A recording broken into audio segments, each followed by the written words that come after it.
Hi friends, എല്ലാവർക്കും നമസ്കാരം. അപ്പോൾ ഇന്ന് വളരെ പെർഫെക്റ്റായിട്ട് നല്ല കട്ടിയുള്ള തൈര് എളുപ്പത്തിൽ എങ്ങനെയാണ് ഉണ്ടാക്കുന്നതെന്ന് നമുക്കൊന്ന് കണ്ടു നോക്കാം.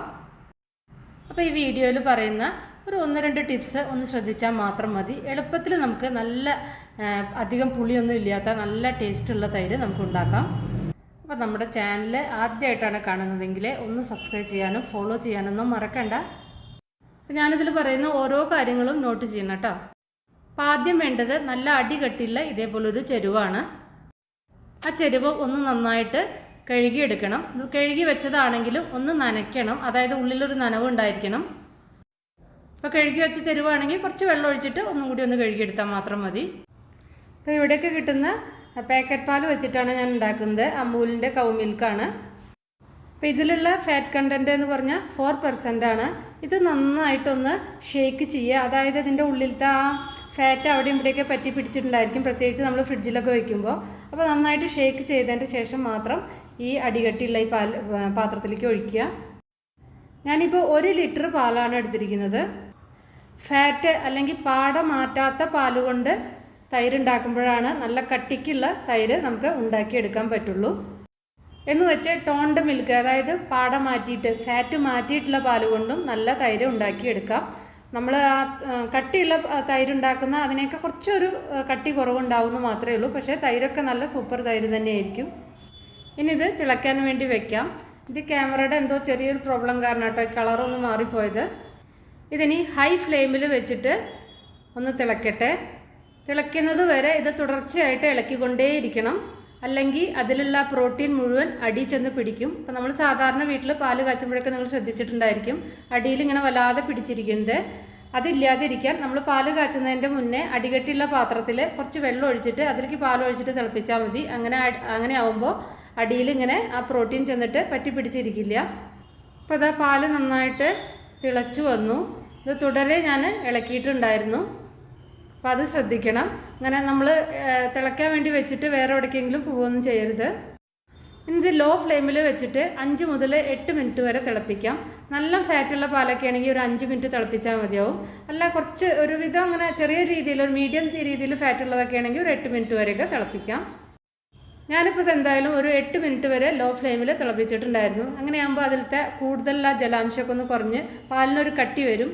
അങ്ങനെയാകുമ്പോൾ തൈര് ഉണ്ടാക്കി കഴിഞ്ഞാൽ നല്ല പെർഫെക്റ്റായിട്ട് ഉണ്ടാക്കിയെടുക്കാൻ പറ്റും. നിങ്ങൾ പാട മാറ്റിയ പാൽ കൊണ്ടാണ് തൈര് ഉണ്ടാക്കുന്നതെങ്കിൽ ഒരു 10 മുതൽ 12 മിനിറ്റ് വരെ ലോ ഫ്ലെയിമിൽ തിളപ്പിക്കുക. അങ്ങനെയാകുമ്പോൾ ഫാറ്റ് ഇല്ലാത്ത തൈര് കൊണ്ടും നല്ല സൂപ്പർ തൈര് ഉണ്ടാക്കിയെടുക്കാം. അപ്പോൾ 8 മിനിറ്റ് കഴിഞ്ഞപ്പോൾ ഞാൻ ഫ്ലെയിം ഓഫ് ചെയ്തു, തണുക്കാൻ വേണ്ടി വെച്ചു. തണുക്കാൻ വേണ്ടി വെക്കുക എന്ന് പറഞ്ഞു കഴിഞ്ഞാൽ മുഴുവനായിട്ട് തണുക്കരുത്, ചെറിയൊരു ചൂടുണ്ടാവണം. വേനൽക്കാലത്താണെങ്കിൽ ചെറിയൊരു ചൂടുണ്ടാവണം, നല്ല തണുപ്പ് കാലമാണെങ്കിൽ കുറച്ചും കൂടി കൂടുതൽ ചൂടുണ്ടായിരിക്കണം. എന്ന് വെച്ച് കൂടുതൽ ചൂടാവരുത്. അങ്ങനെയാകുമ്പോൾ തൈര് ഒഴിക്കുമ്പോൾ പാല് പിരിഞ്ഞു പോകാനുള്ള ചാൻസ് ഉണ്ട്.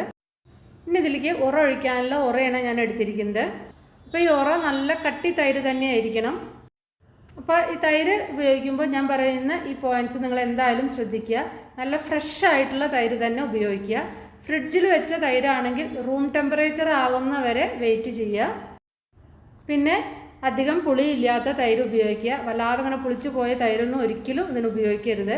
പുതുതായിട്ട് ഫ്രഷായിട്ട് വാങ്ങിച്ച തൈരാണ് ഇപ്പോൾ ഞാൻ ഇതിന് ഉപയോഗിക്കുന്നത്, റൂം ടെമ്പറേച്ചറിലായതിൻ്റെ ശേഷം. എന്നിട്ട് ഇതേപോലെ ഇതിൽ കാണുന്ന പോലെ തൈര് നന്നായിട്ട് ഒന്ന് അടിച്ചെടുക്കുക. അപ്പോൾ ഇത്രയും പോയിൻറ്റ്സ് എന്തായാലും ശ്രദ്ധിക്കണം കേട്ടോ. അപ്പോൾ അങ്ങനെയാണെങ്കിൽ നല്ല പെർഫെക്റ്റ് ആയിട്ടുള്ള തൈര് തന്നെ, അതായത് മുറിച്ചെടുക്കാൻ പറ്റുന്ന രീതിയിലുള്ള തൈര് എന്നൊക്കെ പറയില്ലേ, അതുപോലത്തെ തൈര് തന്നെ നമുക്ക് ഉണ്ടാക്കിയെടുക്കാൻ പറ്റും. ഇനി ഇതിന് ഉപയോഗിക്കാൻ പറ്റുന്ന പാത്രങ്ങളെന്ന് പറഞ്ഞാൽ ഏറ്റവും നന്നായിട്ട് തൈര് ഉണ്ടാക്കാൻ പറ്റുക മൺപാത്രത്തിലാണ്. മൺപാത്രത്തിലാവുമ്പോൾ നമുക്ക് മറ്റുള്ള പാത്രങ്ങളിലും ഉണ്ടാക്കുന്നതിനേക്കാൾ കൂടുതൽ നന്നായിട്ട് ഉണ്ടാക്കിയെടുക്കാൻ പറ്റും. പിന്നെ പറ്റുന്നത് സെറാമിക് പാത്രങ്ങളാണ്, അല്ലെങ്കിൽ ഗ്ലാസ് പാത്രങ്ങളാണ്. ഇതൊന്നും ഇല്ലെങ്കിൽ മാത്രം സ്റ്റീലിൻ്റെ പാത്രങ്ങൾ ഉപയോഗിക്കാം. അപ്പം നിങ്ങൾക്ക് വിൻ്ററിൽ അല്ലെങ്കിൽ തണുപ്പ് കാലത്ത് നല്ല കട്ടി തൈര് ഉണ്ടാക്കുന്നെങ്കിൽ ഇതുപോലെ തന്നെ ഇതേ പ്രോസസ്സ് തന്നെ ചെയ്തിട്ട് അത് കാസറോളിൽ ഒഴിച്ച് വെച്ചാൽ മതി. അപ്പോൾ നല്ല കട്ടി തൈര് പെട്ടെന്ന് ഉണ്ടാക്കിയെടുക്കാൻ പറ്റും. ഫ്രിഡ്ജിൽ പാല് സൂക്ഷിക്കുമ്പോൾ സെറാമിക് പാത്രങ്ങളിലോ ഗ്ലാസ് പാത്രങ്ങളിലോ അല്ലെങ്കിൽ മൺപാത്രങ്ങളിലോ സൂക്ഷിക്കുന്നതാണ് കൂടുതൽ നല്ലത്. ഞാനിപ്പോൾ വീഡിയോൻ്റെ ആവശ്യത്തിനും അതുപോലെ തന്നെ ഫോട്ടോ എടുക്കേണ്ട ആവശ്യവും ഉള്ള കാരണം ഞാൻ ഈ ഒരു പാത്രത്തിലാണ് തൈര് ഉണ്ടാക്കുന്നത്. സാധാരണ ഈ പാത്രത്തിലല്ല ഉണ്ടാക്കാറ്. ഇനി ഇത് ഒരു വിസ്ക് വെച്ചിട്ട് നന്നായിട്ട് മിക്സ് ചെയ്യുക, അല്ലെങ്കിൽ ഒരു കപ്പ് കൊണ്ടോ അല്ലെങ്കിൽ ഒരു ഗ്ലാസ് കൊണ്ടോ നന്നായിട്ട് ഇങ്ങനെ ആറ്റുക. അതായത് ഇതിൻ്റെ മീതെ നന്നായിട്ട് ഇങ്ങനെ പത വരണം, അതുവരെ ഇതൊന്ന് ആറ്റണം. ഇപ്പോൾ നോക്കൂ, ഇതിൻ്റെ മീതെ നന്നായിട്ട് ഇങ്ങനെ പത വന്നിട്ടുണ്ട്. അങ്ങനെയാകുമ്പോൾ നമുക്ക് പെർഫെക്റ്റായിട്ട് ഉണ്ടാക്കിയെടുക്കാൻ പറ്റും. ഒരു 30 സെക്കൻഡൊക്കെ ഒന്ന് ആറ്റിയാൽ മതി കേട്ടോ, അല്ല കുറേ നേരമൊന്നും വേണ്ട. ഇനി ഇതൊന്ന് നമ്മൾ അടിച്ചു വെച്ചിട്ടുള്ള ആ തൈര് ഒരു 2 സ്പൂൺ ഇതിൽ ഇങ്ങനെ മിക്സ് ചെയ്തിട്ട് ഒന്ന് ചെറുതായിട്ടൊന്ന് മിക്സ് ചെയ്താൽ മതി. വല്ലാതെ ഇട്ടിട്ട് ഇങ്ങനെ ഇളക്കി അടിക്കൊന്നും വേണ്ട, അതിൻ്റെ ഒന്നും ആവശ്യമില്ല. ചെറുതായിട്ടൊന്ന് മിക്സ് ചെയ്യുക, ആ നടുവിൽ നന്നായിട്ടൊന്ന് മിക്സ് ചെയ്താൽ മാത്രം മതി. എന്നിട്ട് അടച്ചു വയ്ക്കുക. ഞാനിപ്പോൾ ഇത് രാത്രിയാണ് ഉണ്ടാക്കി വയ്ക്കുന്നത്, അപ്പോൾ രാവിലെ ആകുമ്പോഴേക്കും നല്ല കറക്റ്റായിട്ട് തന്നെ കിട്ടും. വിൻ്റർ സീസൺ ആണെങ്കിൽ കുറച്ച് കൂടുതൽ സമയം എടുക്കും. പിന്നെ അതുപോലെ തന്നെ വിൻ്റർ സീസണിൽ നിങ്ങൾ ഇതന്നെ കാസറോളിൽ ഉണ്ടാക്കിയാൽ മാത്രം മതി. അങ്ങനെയാകുമ്പോൾ വേഗം ഉണ്ടാക്കിയെടുക്കാൻ പറ്റും. അപ്പോൾ ഞാൻ രാവിലെ കുറച്ച് നേരത്തെ നോക്കിയപ്പോൾ അത്ര ഇങ്ങനെ ആയി വരുന്നേ ഉണ്ടായിരുന്നുള്ളൂ. അപ്പോൾ ഞാൻ കുറച്ചും കൂടി നേരം വെച്ചു. അപ്പോൾ അത് കറക്റ്റായിട്ടായിട്ടുണ്ട്. അപ്പോൾ ആയിട്ടില്ലെങ്കിൽ അവിടെ തന്നെ അടച്ചു വെച്ചാൽ മതി. വാമായിട്ടുള്ള സ്ഥലത്ത് വെക്കുക കേട്ടോ, ഒരുപാട് കാറ്റും തണുപ്പുള്ള സ്ഥലത്ത് വെക്കാതിരിക്കുക. പിന്നെ ഇത് പാത്രം ഇങ്ങനെ ചെരിച്ച് പിടിക്കുമ്പോഴൊന്നും ഒരിക്കലും ഇത് താഴത്തേക്ക് ഇങ്ങനെ ആവുമൊന്നുമില്ല, അങ്ങനെ വല്ലാതെ ഇങ്ങനെ ഇളകൊന്നുമില്ല. പിന്നെ ഇത് പെർഫെക്റ്റായിട്ട് നമുക്കിത് കിട്ടിയിട്ടുണ്ടെന്ന് എങ്ങനെയാണ് മനസ്സിലാവുക? ഇതിൻ്റെ മീതെങ്ങനെ വെള്ളമൊന്നും ഇല്ലാതെ ഇങ്ങനെ മീതെങ്ങനെ കറക്റ്റായിട്ട് ആ തൈര് ഇങ്ങനെ അപ്പോൾ അതൊക്കെ കണ്ടില്ലേ, അതിപ്പോഴും അതുപോലെ തന്നെ കാണുന്നുണ്ട്, അതേപോലെ ഇങ്ങനെ നിൽക്കും. തൈര് ഇങ്ങനെ കൂടുതൽ പുളിച്ച് വരാൻ തുടങ്ങുമ്പോൾ അതിൻ്റെ മീതെങ്ങനെ വെള്ളം തെളിഞ്ഞ് വരാൻ തുടങ്ങും. അപ്പോൾ അങ്ങനെ ആവാൻ പാടില്ല, അതിൻ്റെ മുന്നേ തന്നെ നമ്മൾ ഫ്രിഡ്ജിലേക്ക് മാറ്റണം. അപ്പോൾ അതിൻ്റെ മീതങ്ങനെ വെള്ളം വന്നു കഴിഞ്ഞാൽ തൈരിന് പുളി ഉണ്ടായിരിക്കും. അപ്പോൾ നമ്മൾ സ്പൂൺ കൊണ്ട് എടുക്കുമ്പോൾ അത് പെർഫെക്റ്റായിട്ട് കിട്ടുന്നുണ്ട്.